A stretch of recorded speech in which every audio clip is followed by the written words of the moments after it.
Hmm. Bagus. Ada siapa nak berkongsi dengan kita semua apa yang telah kamu bincang dalam kumpulan-kumpulan anda? Kumpulan satu dulu. Siapa dalam kumpulan satu? Okeylah, Pastor, kumpulan kami. Baik. Fidelis, Sapia dengan Pastor Ramlan. Oke, jadi apa yang terjadi ialah kalau kita baca ayat itu, jadi yang terjadi adalah Musa duduk mengadili orang Israel di orang itu. Jadi dia pun letih, orang Israel sendiri pun keletihan ya sepanjang hari itu. Jadi itu yang berlaku lah. Jadi dalam menyelesaikan masalah itu, maka Bapak mentua dia, yaitu Yetro, menasihatkan dia lah. Jadi yang dua. Jadi dia menasihatkan supaya memilih lah orang yang mewakili daripada kalangan bangsa Israel itu penyelesaian. Dia memilih orang yang tu mengadili bangsa. Kalau sebelum ini semuanya diadili Musa. Hal yang kecil sampai hal yang besar pun dia akan adili semua. Oke, jadi itu yang kedua. Apakah yang perlu menjadi seorang pemimpin? Itu adalah kami ambil pada itulah sifat tu.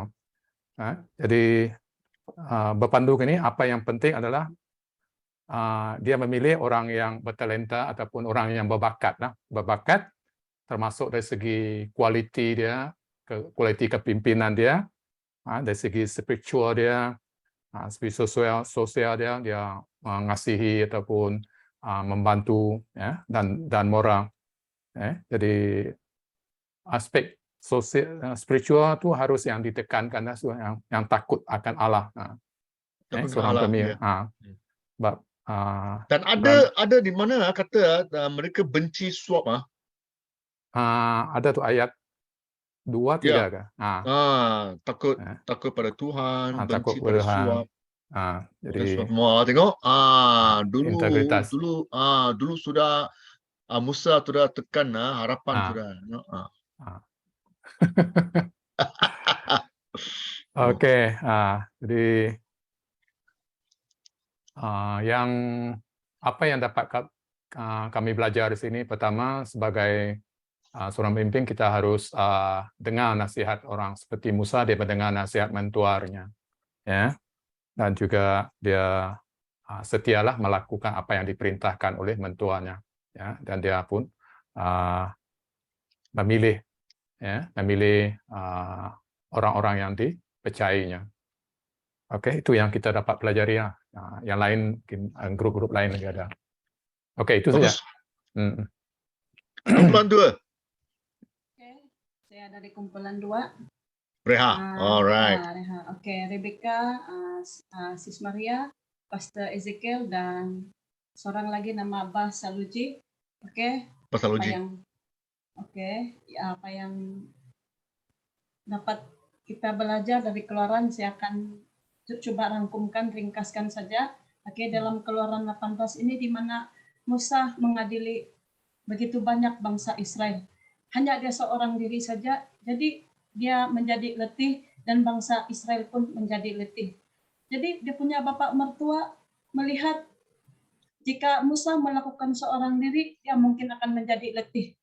Dia akan menjadi letih. Jadi dia memberi nasihat di ayat, jadi dia memberi jalan penyelesaian di ayat 19 hingga 21, di mana dia memberi nasihat untuk memilih dari bangsa Israel. Di ayat 25 dia berkata pemimpin yang cakap. Cari mereka yang cakap. Maksudnya pemimpin ini adalah yang telah mengetahui firman Tuhan. Di ayat 20 dia berkata ketetapan dan keputusan. Maksudnya setiap apa yang dipilih Musa ini mestilah mereka ini mempunyai pengetahuan. Mungkin kalau kita dalam firman Tuhan, seorang yang bertumbuh di dalam firman Tuhan.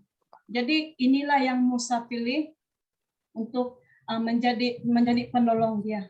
Jadi yang terakhir apa yang kita dapat belajar dari Keluaran ini, Oke, bagi Reha saya seorang pemimpin, saya bukan pastor. Pastor kami dia telah memberi kami tugasan. Jadi maksudnya dia sedang melatih kami. Bukan saya saja dan saya percaya juga setiap pemimpin yang ada di sini, pastor kamu telah mempercayai kamu sebab kamu telah bertumbuh di dalam firman Tuhan. Sebab itu dia percaya kepada kamu untuk memegang sesuatu tugas. Dan bukan hanya dia, sebab ini adalah satu perintah dari Tuhan supaya kita semua menjadi pemimpin, belajar untuk memimpin sesuatu, mungkin dalam sel ataupun dalam mengikut kita punya talenta masing-masing. Jadi apa yang kita belajar pada hari ini ialah kita dari kita menyambung dari generasi ke generasi untuk memperbanyakkan pemimpin. Oke, dari itu saja dari kumpulan 2. Satu perkataan saya nak beritahu supaya saya tidak lupa, ialah kepimpinan.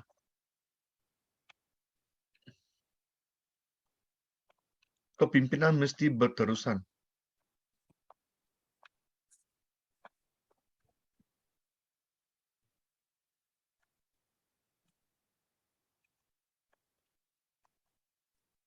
Nampak? Ya, continue, ya, mesti berterusan. Ya, ramai kita juga dah perhatikan, ya, banyak gereja pastor-pastor semua dah berusia, ya, tak ada yang muda daripada 50 tahun.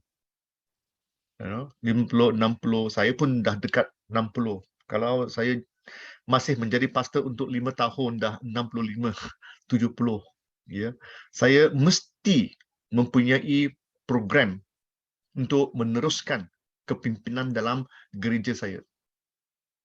Itu satu masalah. Kita tidak dapat mencongkil, mencari. Ya, tapi saya masih percayalah apa yang Ibrahim katakan, Tuhan akan memberi. God will provide lah. Itulah doa saya. Okay. So apa yang saya nak tekankan di sini ialah kepimpinan harus diteruskan. Ya, oleh itu kamu semua harus berteruskan dalam kepimpinan. Memberikan discipleship. Right? Okay. Bagus. Okay, kumpulan nombor 3. Oke, saya pastor, kumpulan kami Pastor Matthews, apa lagi? Pastor Caroline, Ariani, dan Sunny. Ya. Oke, apa yang terjadi? Ya, seperti biasa, Musa sedang menyelesaikan masalah umat Israel lah.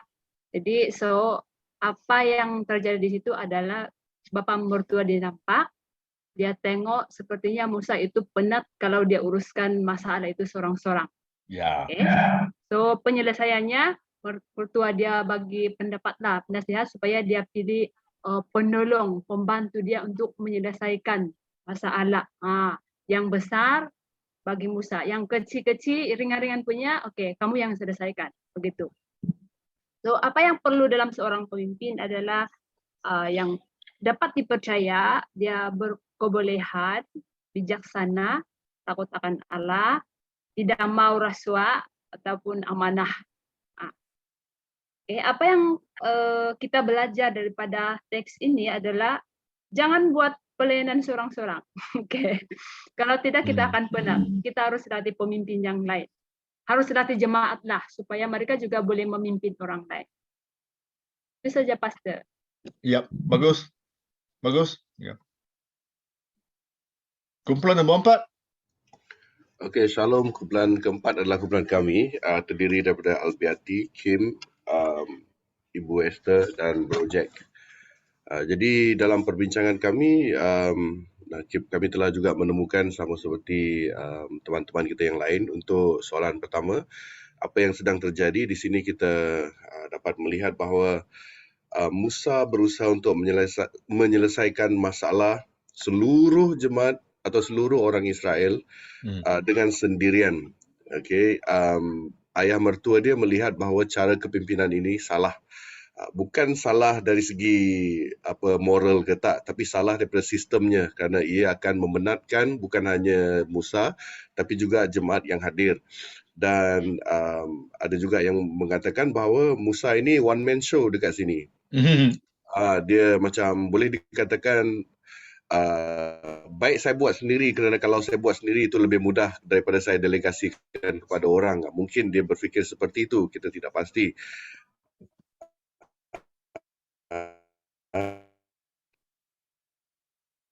Dan itu menjadi masalahnya. Penyelesaiannya adalah ibu mertua pula dah. Ini Piramli sudah. Ayah mertuanya. Ayah mertuanya memberikan cadangan kepada dia supaya dia membangun tim kepimpinan.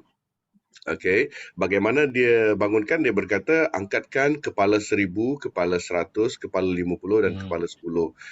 Supaya dengan demikian dapat menolong meringankan beban Musa dan meringankan beban rakyat dan menjadikan pelayanan itu akan menjadi lebih efektif jika demikian dengan mendelegasikan tugas dan tanggungjawab lah. Okey, dan di samping itu juga ayah mertua dia menasihatkan supaya dia membangun jemaat untuk menjadi pemimpin. Ini yang kadang-kadang kita sebagai gereja bahkan pastor kadang kita hanya berkhotbah, mungkin orang lain tidak, mungkin saya seorang sajalah seperti ini.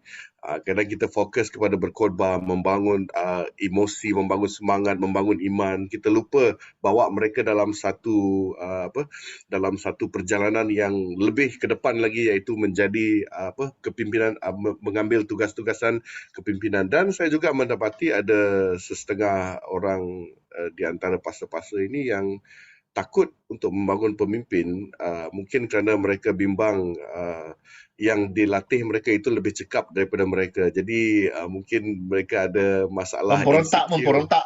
Ya.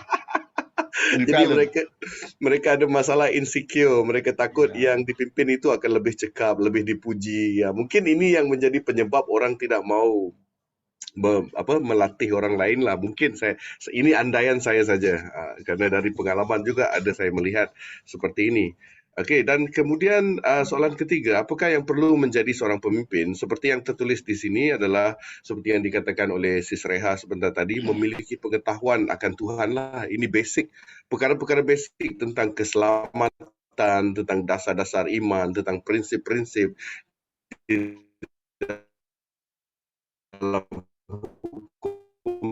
Tuhan. Nah, ini yang harus angkatkan orang untuk menjadi pemimpin, tetapi jangan orang baru, petobat baru, supaya jangan mereka menjadi orang yang maybe sombong ke, tapi uji setiap orang yang akan didudukkan dalam kursi pentadbiran atau kursi kepimpinan lah.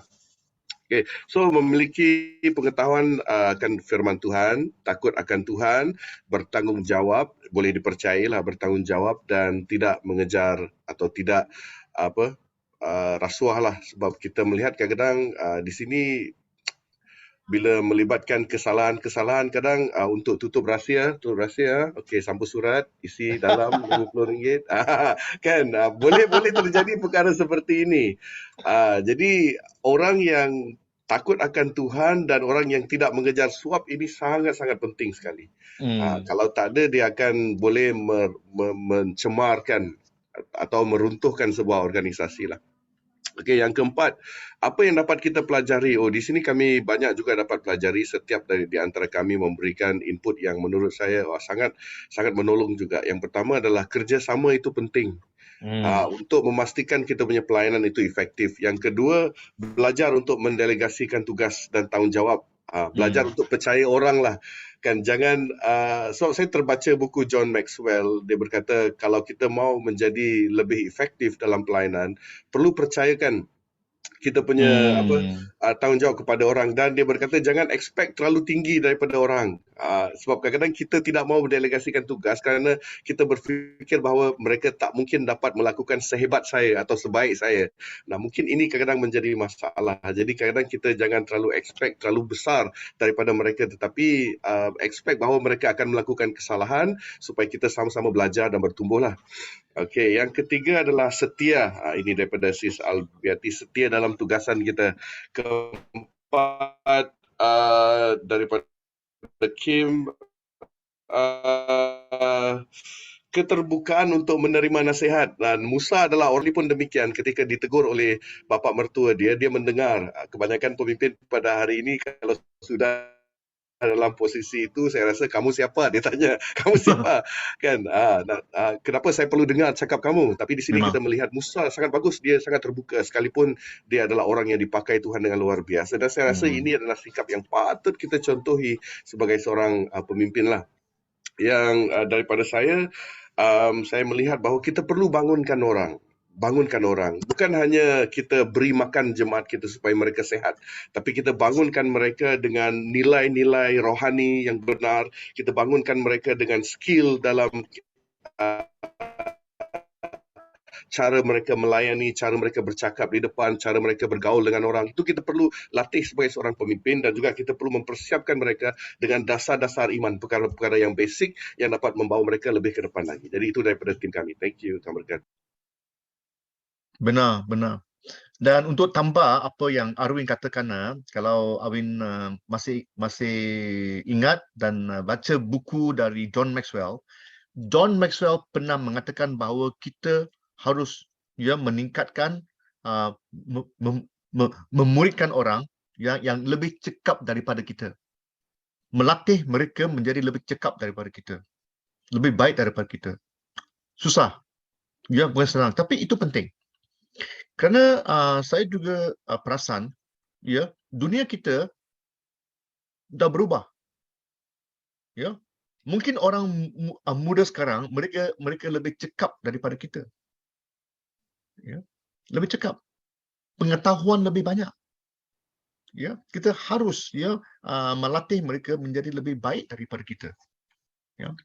Bagus. Itulah yang kita boleh belajar dari Keluaran 18 di sini, satu pengajaran yang begitu baik supaya kita dapat melatih lebih banyak pemimpin. Nah, kita tengok beberapa orang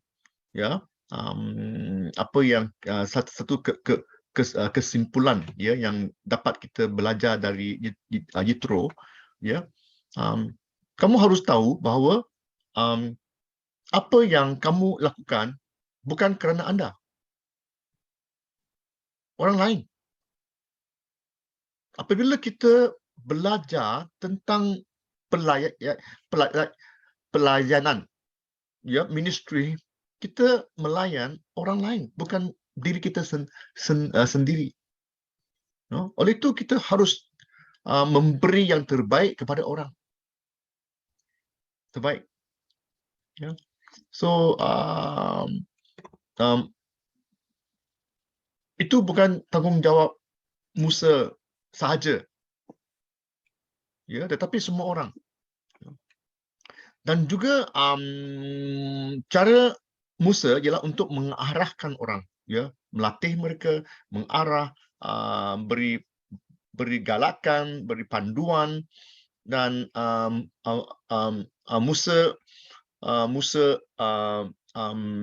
akan meluangkan banyak masa untuk melatih mereka. Dan saya nak menjelaskan di sini, jangan ingatkan orang Yahudi apabila mereka di padang pasir, mereka tak ada buat apa-apa, relax aja, tak ada. Banyak kerja. Mereka membina bait untuk menyembah Tuhan. Bukan hanya counseling aja. Ada banyak hal. Mereka membina bait, membina tempat untuk menyembah, hal-hal rumah tangga, cara mereka duduk. Wah, tak tahulah. Mereka membina kemah, runtuhkan kemah, pindah, banyak kerja. Oleh itu, bukan hanya sekadar menjadi pemimpin, mereka menjadi pelayan. ada yang menjadi penyanyi, ada tukang masak mungkin. Masak kuranglah kerana Tuhan yang memberi mereka makannya, tapi tukang kayu, ya, membina kemah. Oleh itu Musa harus mengarah orang untuk melakukan segala sesuatu. Bukan sekadar hanya counseling, tak, berdoa, ya, tak. Dan kalau begitu, Musa akan membina satu tim, ya, satu tim. Dan juga Musa mempercayai timnya. Bukan hanya sekadar ada tim, tapi percaya. Confidence. Alright? Dan dia akan dengar nasihat. Baik. Itulah yang saya boleh belajar dari Musa. Dia mendengar nasihat dari bapa mertua dia. Ya. Saya memang ingin memberitahu tentang kepercayaan. Trust. Percaya ini sebenarnya not believe, tapi trust. Kalau kamu ada pemimpin-pemimpin, kamu harus trust, percaya pada mereka. Ya, mereka orang anda. Kenapa tidak tidak boleh percaya pada mereka?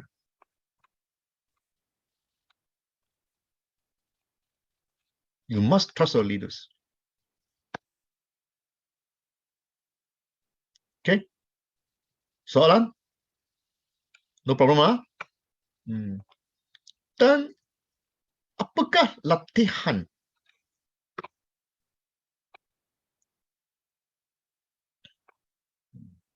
tadi kita tengok Musa, lepas tu kita tengok cara-cara Yesus memilih 12 orang dan juga masa sekarang penjelia, jemaat-jemaat, ya, ketua, ya.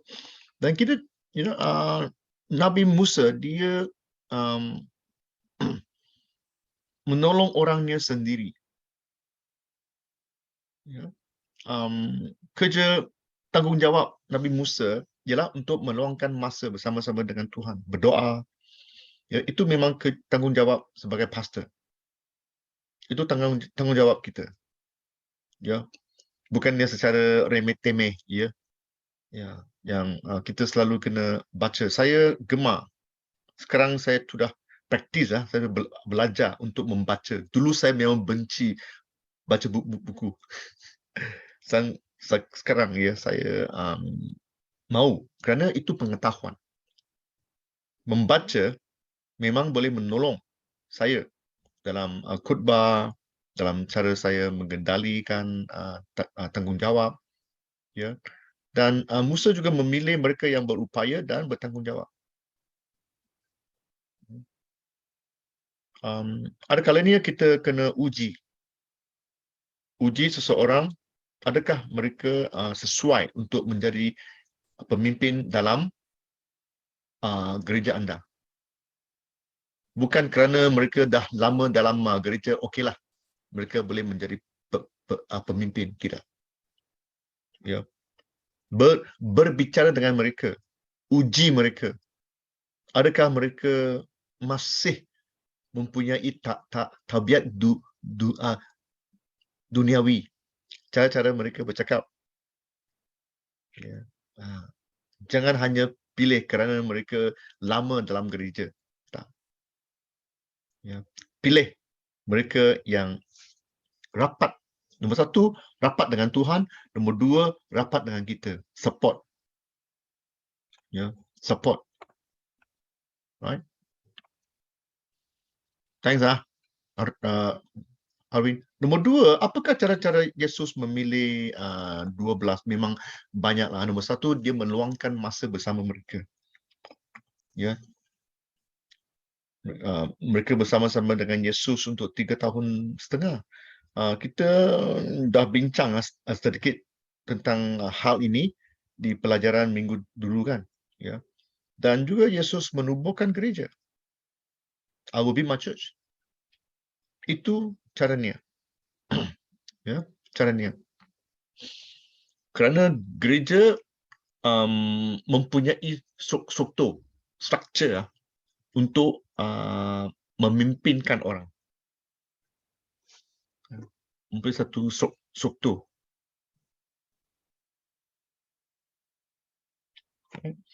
Dan juga penyelia-penyelia deacon. Kita boleh belajar dari buku Kisah Rasul 6. Pada masa itu, ya,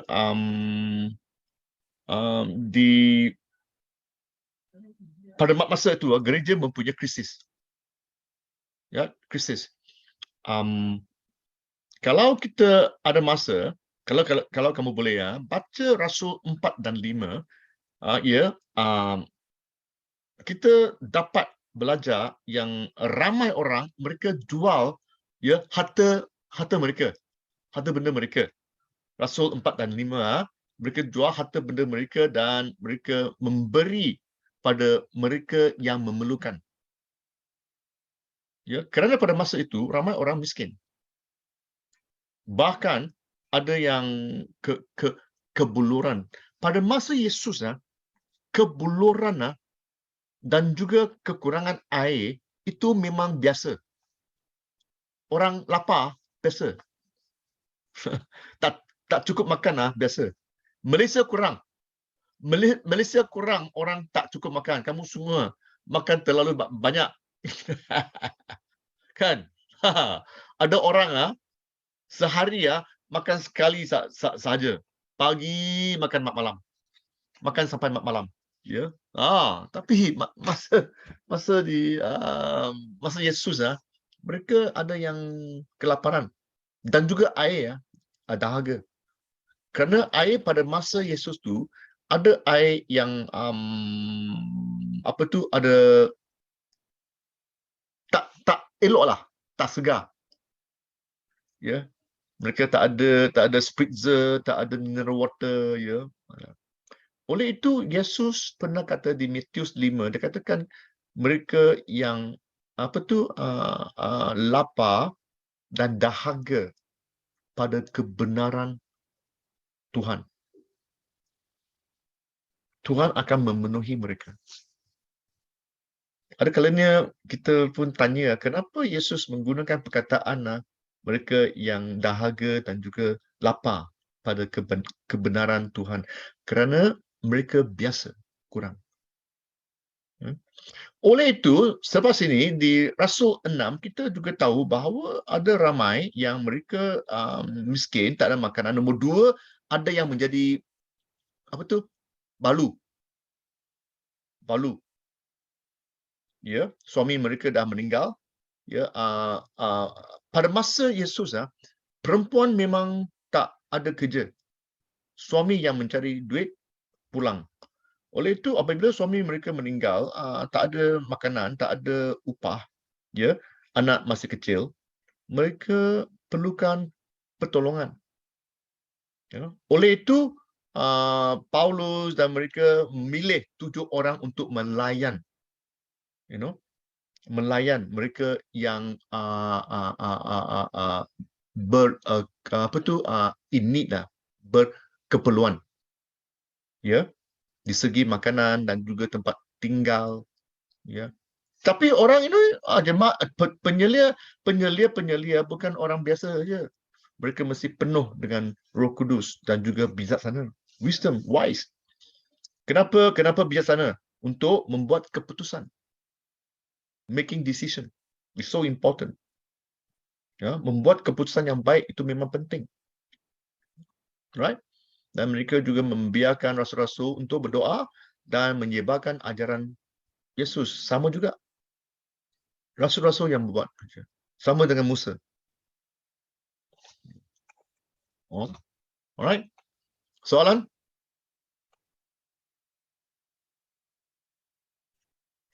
Sekarang kita nak tahu apakah rangka-rangka untuk melatih pemimpin? Apa yang kita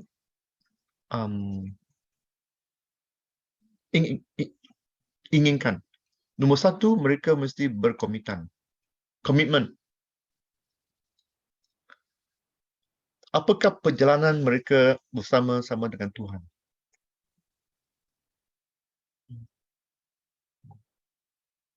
Priority apa yang penting dalam hidup mereka?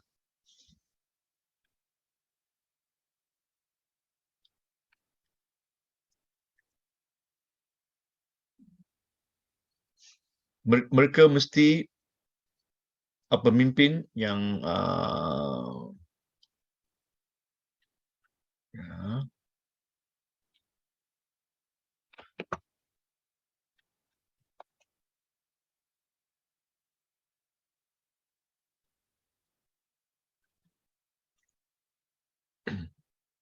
mereka mesti menjadi murid, a disciple.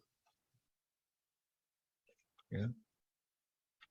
Dan juga apabila kita memberi mereka kuasa, mereka bertanggungjawab dengan kuasa yang diberikan pada mereka. Banyak kali ada pemimpin-pemimpin yang mereka ada kuasa, mereka akan take advantage lah. Saya pemimpin gereja, kamu semua mesti dengar cakap saya. Itu bukan satu pemimpin yang rendahkan dirilah, kan? Ya, yang tidak sesuai. Ya. Dan juga kita mesti ada pemimpin yang telus, transparent. Ya. Transparent.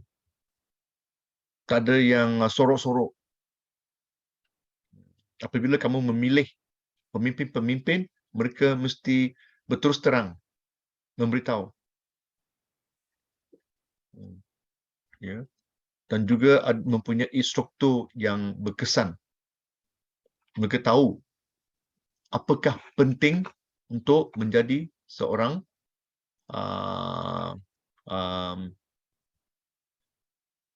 pemimpin. Terutamanya apabila mereka dalam satu tim.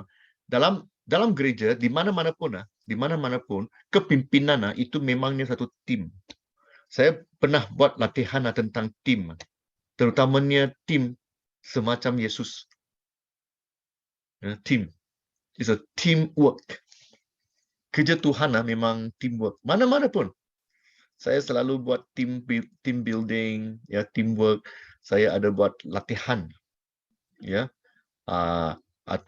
conduct training on team building, teamwork. Itu memang penting. Apabila kita mempunyai struktur yang berkesan, gereja akan tumbuh. Ya. Sampai sini ada soalan? Tak ada. Nah, apakah format? Apakah cara-cara kita melatih pemimpin?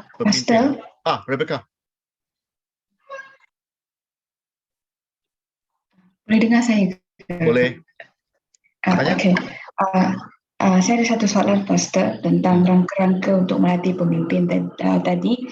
Kan kita sudah contohlah yang kita sudah latih pemimpin dan kita juga macam ada rangka-rangka untuk melatih pemimpin juga kan. Kita tengok okey dia boleh ni. Jadi kita fikir mungkin kita boleh pimpin mereka dan kita tengok mereka ada kebolehan lah untuk memimpin.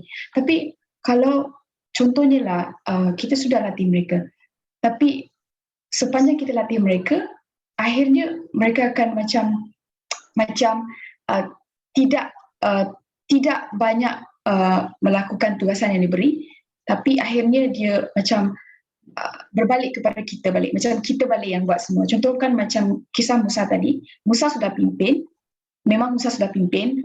Contohlah Musa sudah pimpin mereka punya pemimpin, sudah cari siapa pemimpin yang boleh lakukan bahagian-bahagian begini. Tetapi at the end macam berbalik kepada Musa. Musa balik buat semua. Macam mana tu, Pastor? Walaupun sudah dilatih, tetapi berbalik kepada Musa macam tu. Sepak dia, lenyek dia, ketuk kepala dia, apalah, right. Siapa di sini boleh menolong Rebecca? Buka mic. Kalau boleh, tolong Rebecca. Nanti saya buat kesimpulan.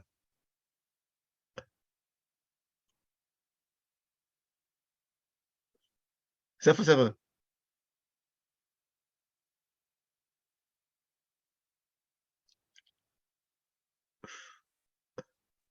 Pastor, Ah, kalau Kim. itu case dia, maksudnya dia belum lagi matang dan dia tidak boleh memikul tanggungjawab itu.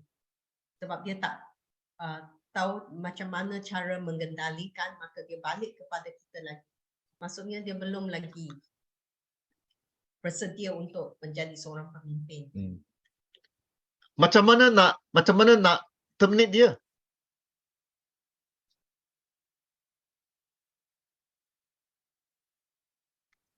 Kim, buka mic.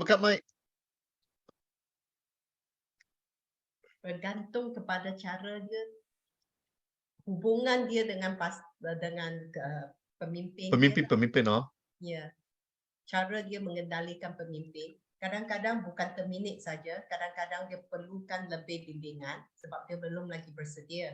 Dan itu juga kesilapan kadang-kadang sebagai seorang pemimpin kalau kita mendelegasikan kepada orang yang belum bersedia.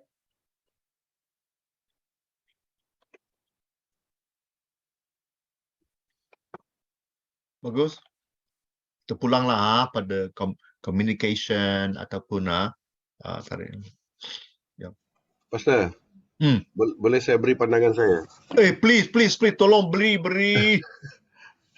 Okey, mungkin di sini isunya dia masih lagi dependent lah, masih bergantung kepada Musa dan tidak, orang kata, mungkin dia ada masalah kurang yakin untuk melakukan satu-satu tugasan. Sebab saya tidak tahu orang yang dimaksudkan oleh Rebecca, sebab dia lebih kenalkan, tapi daripada apa yang kami dengar, mungkin orang ini seperti yang dikatakan oleh Kim, kurang matang dan masih bersikap dependent lagi kepada orang itu. Mungkin dia kurang percaya diri kerana mungkin dia berkata, saya tidak dapat melakukan sebaik pastor atau sebaik pemimpin saya. Jadi apa-apa hal baik saya balik kepada dia dan saya tidak mau buat kesalahan. Saya takut saya silap. Mungkin dia berfikir seperti itulah. Kurang yakin. Ya, kurang yakin. So, saya rasa ini adalah perkara yang memang ada di kalangan orang-orang yang kita bangunkan. Bahkan ada waktunya jika kita punya pastor yang diurapi, yang luar biasa dalam pelayanan, yang hebat dalam khotbah, kita pun rasa rendah diri untuk melayani kerana kita bimbang persepsi orang memandang kita, oh dia ni tidak seperti pastor kita, dia ni macam kurang. Kan mungkin kita rasa insecure, orang tidak mengata tapi kita yang merasakan seperti itulah. Jadi dalam ini ini pandangan saya lah untuk menyelesaikan masalah seperti ini adalah kita melatih lagi lah. Okay, sebab proses melatih orang ini bukan seminggu, setahun, sebulan, dia akan menjalani proses yang lama. Bahkan kita hari ini pun sekalipun dalam pelayanan sudah bertahun-tahun, tapi kita masih lagi perlu dilatih lagi. Sebab ada bidang-bidang yang kita belum lagi kuasai dan belum lagi kita benar-benar mampu. Jadi solusinya menurut pandangan saya adalah kita melatih lagi. Yang kedua, kita belajar untuk percaya pada dia. I believe you can do it. Saya percaya pada awak. Awak boleh melakukannya. Yang ketiga, kita harus expect ada kesalahan. Maksudnya kita just be soft kepada mereka. Tak apa, saya faham. Ini sukar bagi kamu. Ini pasti ada kesilapan. Tak apa. Saya tidak mengharapkan yang lebih besar, tapi saya percaya kamu boleh berikan yang terbaik. Jadi kita harus tidak macam saya mau yang terbaik, kalau tidak baik nanti saya potonglah ni, saya potong itu, saya tolak. Bila kita letakkan rule seperti itu, orang jadi takut untuk melakukan sesuatu kerana mereka fikir saya tidak sehebat dia atau saya tidak mampu seperti dia. Kerana itu mereka berfikir baik, apa hal tanya dia lah, saya tak berani buat keputusan. Jadi kita harus belajar untuk mengexpect bahawa mereka itu pasti ada kesilapan dan kita pun harus soft lah dengan mereka seperti Tuhan juga soft dengan kita. Sebab kita ini pun tidak lari daripada buat kesilapan sebenarnya. Kalaulah jemaat kita itu bijak, kalaulah jemaat yang kita layani itu punya panca indera, punya pemahaman, pasti mereka melihat kesilapan-kesilapan kita. Mungkin dalam khotbah kita, mungkin dalam cara kita. Justru mereka tidak nampak kadang-kadang itu adalah sesuatu kesempatan lah, dan Tuhan itu juga memberikan kepada kita, macam Tuhan berlembut dengan kita, tidaklah begitu, kerana kamu salah petik firman Tuhan, hari ini mati kamu. Kalau Ya. Tuhan buat begitu, habis kita, tak ada orang yang melayani. Jadi sampai hari ini kita buat kesilapan demi kesilapan, tapi Tuhan berlembut dengan kita, dan mungkin selepas habis pelayanan, habis khotbah, dia bicara kepada kita secara peribadi, oh, you did something wrong lah, ini tidak sepatutnya kamu lakukan, jadi kamu harus berubah. Jadi kadang-kadang bila Tuhan berlembut dengan kita, kita pun harus berlembut dengan orang lain lah, takkan kita mau tekan lah. Itu pandangan saya, Pastor. Bagus, bagus. Sani juga katakan macam mana nak suruh mereka step down lah. Tapi apa yang Arwin katakan, jangan bagi dia step down, tapi masih dia melatih mereka. Ya.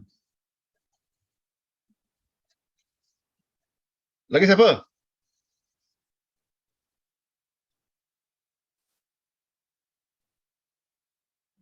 Pastor ada soalan, Pastor. Okey, jadi di sini adalah kita mau melatih pemimpin. Bagaimana kalau kebanyakan jemaat, hampir keseluruhan yang tidak mau menjadi pemimpin atau tidak mau dilatih? Jadi bagaimana, Pastor? Perlukah kita menunggu atau kita inspire atau apa, Pastor?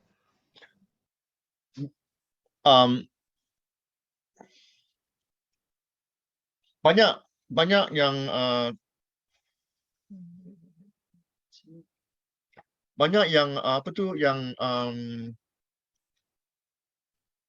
tidak mau menjadi pemimpin. Banyak, ramai. Ya, kerana tanggungjawab. Mereka tahu bahawa tanggungjawab itu berat. Dan ada yang katakan bahawa itu kerja Tuhan jangan main-main Nanti disambar petir habislah ya. Ya, memang itu biasa. Okey. Oleh itu saya belajar tentang kepimpinan. Okey. Langkah satu disambar api dari juga. Ya. Bukannya senang right? Saya masih diingatkan Yesus sebagai Tuhan. Ya. Saya percaya cara-cara Yesus itu lengkap. Setuju Kamu semua setuju?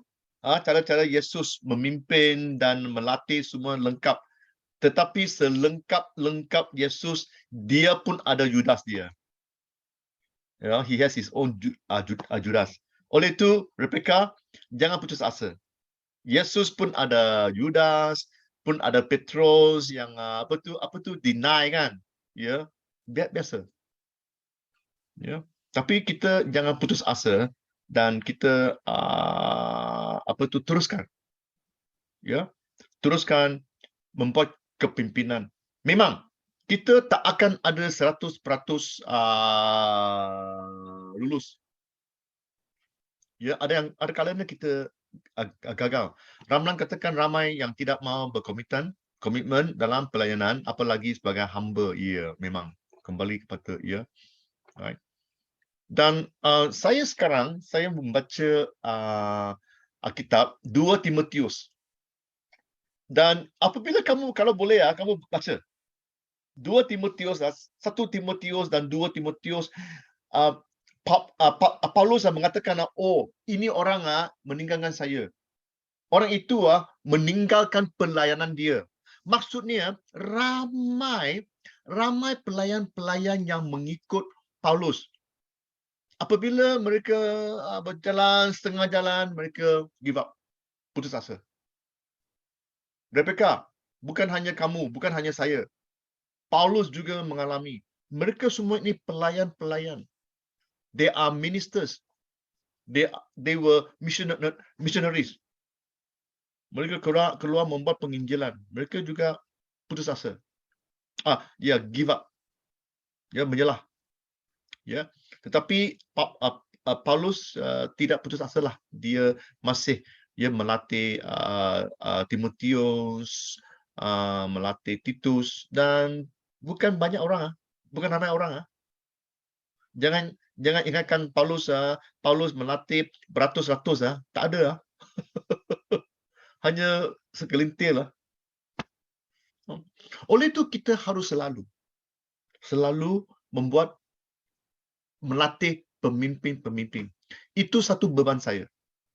Dan juga saya selalu beritahu Pastor Sanusi dan juga Kim, I talk to some of the pastors and my burden leadership, untuk melatih lebih pemimpin-pemimpin. Dan cara saya melatih ialah bukan hanya pemimpin-pemimpin, tapi pemimpin-pemimpin hamba, servant leadership.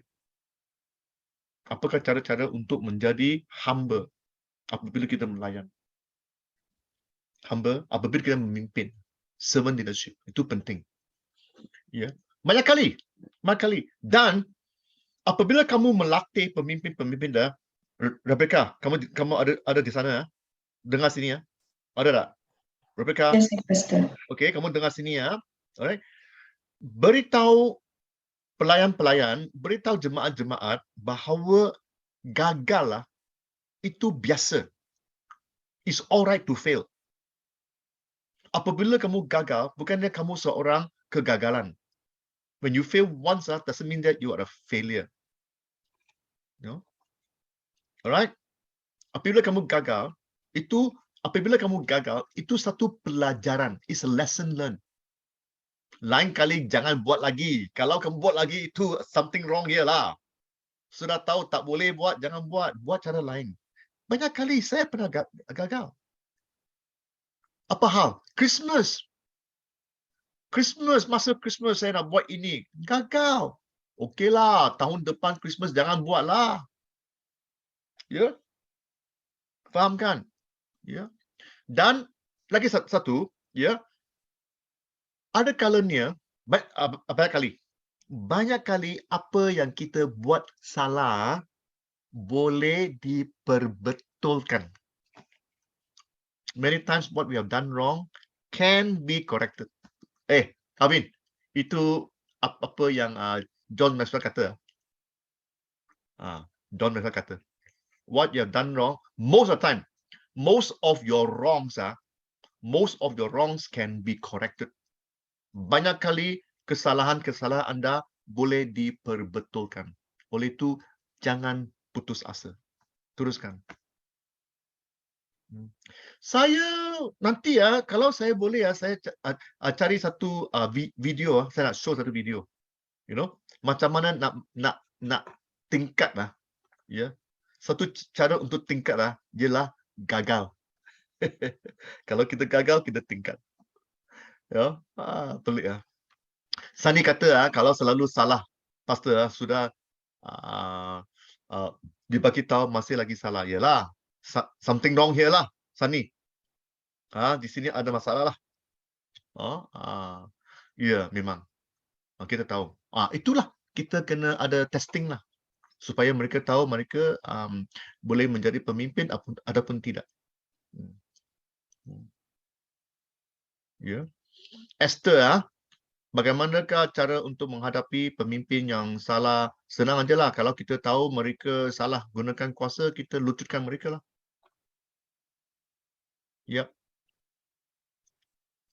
Alvin, ramai yang menyalahgunakan kuasa, ramai. Kita lututkan mereka. Dan jangka masa kepimpinan, the contract, dalam gereja setahun. Tiap-tiap tahun saya ada meeting dan saya akan bertanya. Pemimpin semua setuju untuk kalau mereka okeylah, teruskan. Kalau tidak, okey, dia berhenti dan kita memilih pemimpin yang baru. Itu cara saya. Kepimpinan dalam gereja saya hanya setahun. Tapi ramai terusan bertahun-tahun kerana mereka okey mah. Hanya kalau mereka menyalahgunakan kuasa semua, saya tidak akan memperbaharui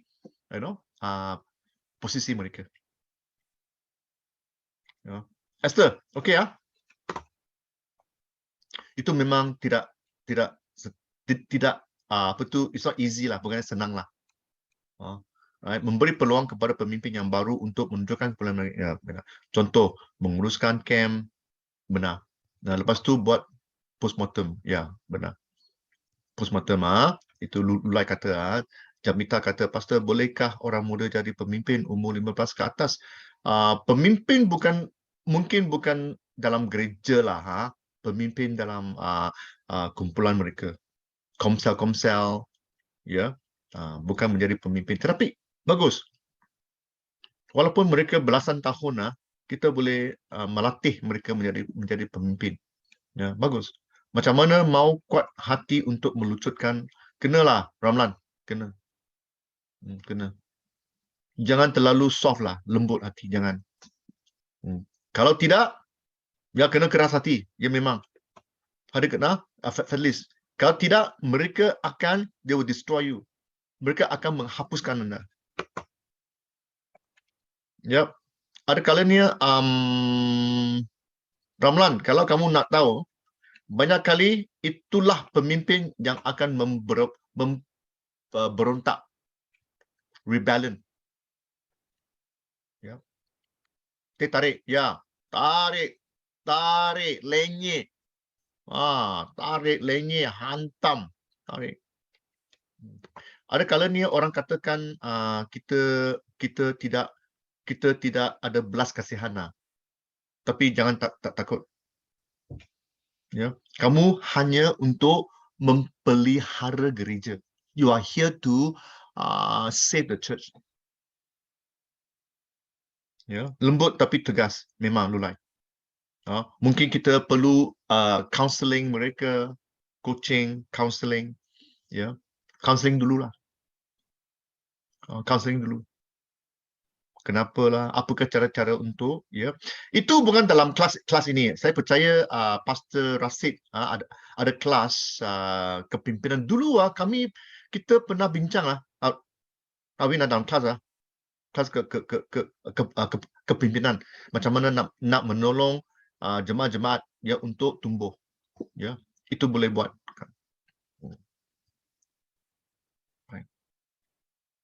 Okey. Ada soalan lain? Alright. Kalau tidak, kita tengok format melatih pemimpin. Macam mana? Nombor satu, adakan kelas lah. Ya, memimpin. Kalau kamu nak melatih, ada kelas, mungkin 6 minggu, 10 minggu. Ya, tiap-tiap minggu sekali, 1 jam, melatih mereka. Ya, ataupun dalam kumpulan yang kecil. Inggeris kita menggunakan coaching, melatih mereka, berdoa untuk mereka. Kalau mereka boleh kalau mereka boleh datang, ya, 10 minggu, itu satu ujian lah. Satu ujian. Ya, untuk mereka kita tahu. Ya, dalam kelas itu kita juga ada assessment, kita juga ada analisa. Ya. Apakah bukan hanya Jamita tadi nak tanya macam mana, bukan hanya sekadar nak menjadi pemimpin, tetapi mereka sesuai ke tak sesuai. Nak tahu mereka sesuai, nombor 2, apakah bakat mereka, the gifting.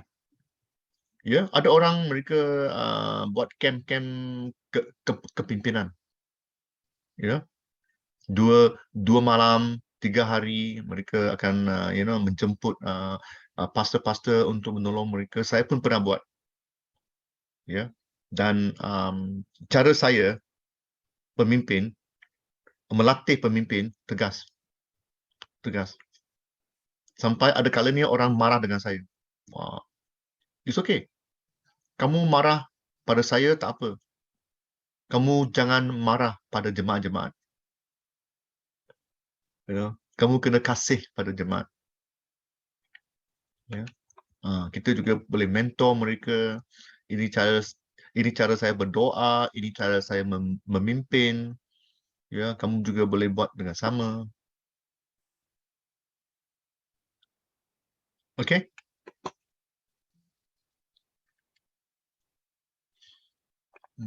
Dan pelatihan itu memang berterusan. Itu yang saya nak katakan. Ya. Esther, apakah seorang pemimpin harus ekstrovert? Tidak. Kalau saya ada masa, saya akan jelaskan sedikit. Introvert dia bukannya masalah apa tu Esther, masalah bukan introvert ataupun extrovert. Ya, masalah ya dia berani ke tak berani. Introvert ada kelebihan dia juga.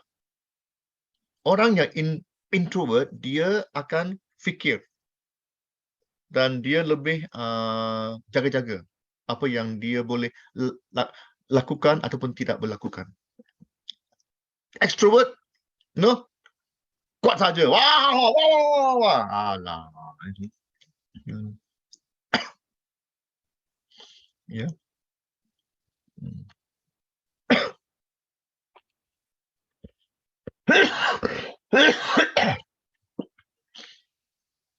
Soalan? Okey ya.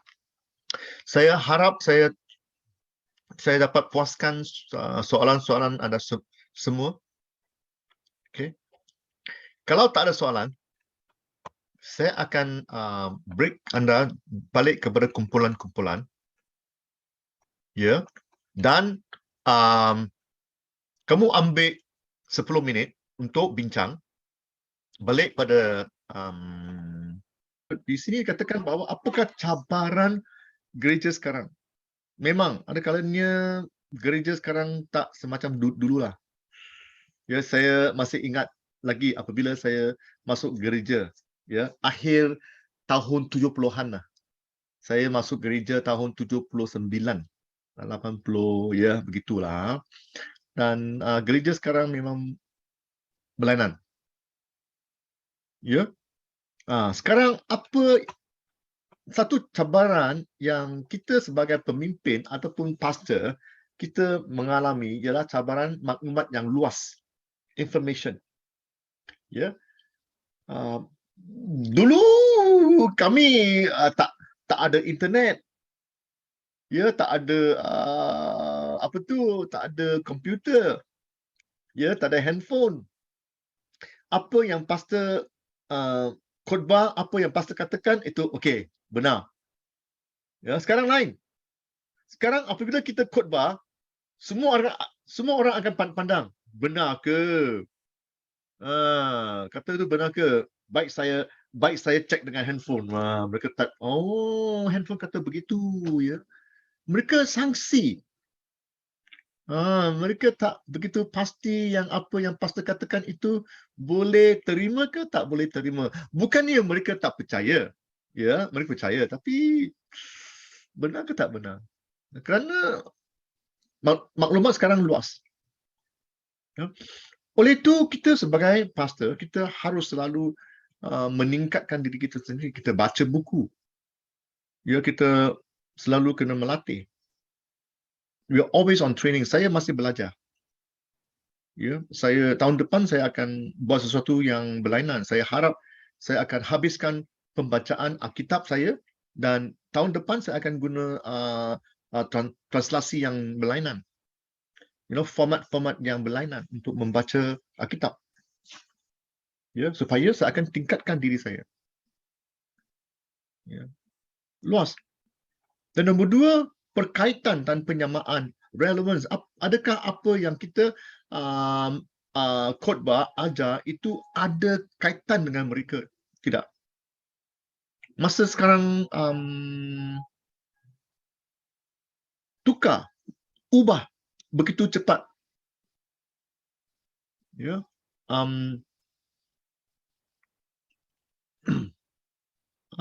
Cara-cara hidup orang juga berlainan. Ya, berlainan. Ya, misalnya tentang keluarga. Keluarga dulu berlainan dari keluarga sekarang. Cara-cara ibu dan bapa berlainan. Tak ada yang salah, tak ada yang betul. Itu keadaan sekarang. Ya, saya masih ingat ya. Bukan saya lah, tapi orang yang tua dulu-dulu lah, 60-an, 50-an, bapa saja yang bekerja. Ya, masa saya, mak dan bapa saya juga bekerja, dua-dua. Kerana tak cukup lah. Sekarang lagi dahsyat. Ada kalanya sekarang ibu bapa kena kerja, bapa kena kerja dua pekerjaan online, ya, semua kerana keadaan. Oleh itu cara-cara kita mengendali gereja juga berlainan. Ya, kita mesti mempunyai masa cara-cara kita